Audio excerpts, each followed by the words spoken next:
সীমান্তে আবারও বেপরোয়া বিএসএফ।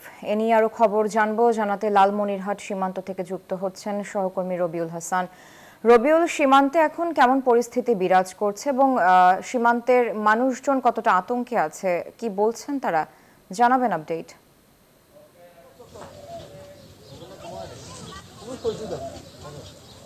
ধন্যবাদ সারা। আপনি যেমনটি বলছিলেন যে সীমান্তের মানুষ কিন্তু এখনো আতঙ্কে আছে। আমি এখন রয়েছি লালমনিরহাটের পাটগ্রাম উপজেলার একটি সীমান্তবর্তী এলাকায়। আপনি জানেন যে গতকাল 5টার দিকে কিন্তু মামা এবং ভাগিনা, মামা সাইদুজ্জামান এবং ভাগিনা ইমনকে নিয়ে কিন্তু ভারতের কাছাকাছি সীমান্তে এবং চা বাগানে ছবি তুলতে গিয়ে কিন্তু বিএসএফ তাদেরকে কৌশলে আটক করে কাঁটাতারের বেড়া পরে কিন্তু তাদেরকে ক্যাম্পে ধরে নিয়ে যাওয়ার পরে কিন্তু এলাকা জুড়ে কিন্তু উত্তেজনা সৃষ্টি হয় এবং স্থানীয় প্রশাসন এবং বিজিবির বান্ডেল থাকলে প্রতি সেনমানিতে টাকা বাঁচবে।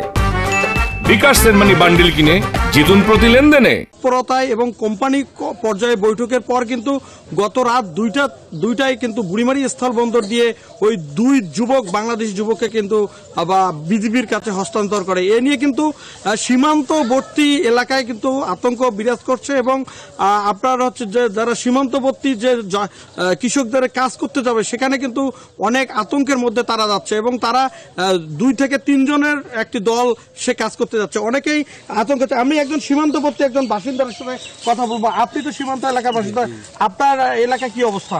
জি, আমার এলাকা গত রাতে ধবলসতী গাঠিয়ার ভিটা এলাকায় দুজনকে নিয়ে যাওয়ার পর থেকে এই এলাকায় মোটামুটি একটা আতঙ্ক বিরাজ করছে। এই সময় ভুট্টার মৌসুম চলছে। এই ভুট্টা যারা সংগ্রহ করতে যাচ্ছে বরাবরই এখানে বলা হচ্ছে আপনারা দল বেঁধে যাবেন, 3-4 জন একসাথে যাবেন এবং জিরো পয়েন্টে গেলে, বিশেষ করে দহগ্রাম যে জিরো পয়েন্ট এলাকা, আঙ্গুরপোতা এলাকা, সেখানকার যারা সুদীজন আছেন তারা বরাবরই প্রচার করছেন আপনারা সীমান্তে গেলে দল বেঁধে যাবেন। ধন্যবাদ আপনাকে। আপনারা জানেন যে দহগ্রাম আঙ্গুরপোতা সীমান্তে কিন্তু ওখানকার মানুষ আরো বেশি আতঙ্কে রয়েছে, একমাত্র বিএসএফ এর কিন্তু আতঙ্কে। আপনারা জানেন যে তারা কিন্তু চাচ্ছে, এলাকাবাসী চাচ্ছে তারা যেন আর বিএসএফ তাদেরকে ধাওয়া বা আতঙ্কিত না করে, এটাই তারা দাবি করছেন। এই ছিল আমার কাছে সর্বশেষ। ফিরে যাচ্ছি স্টুডিওতে।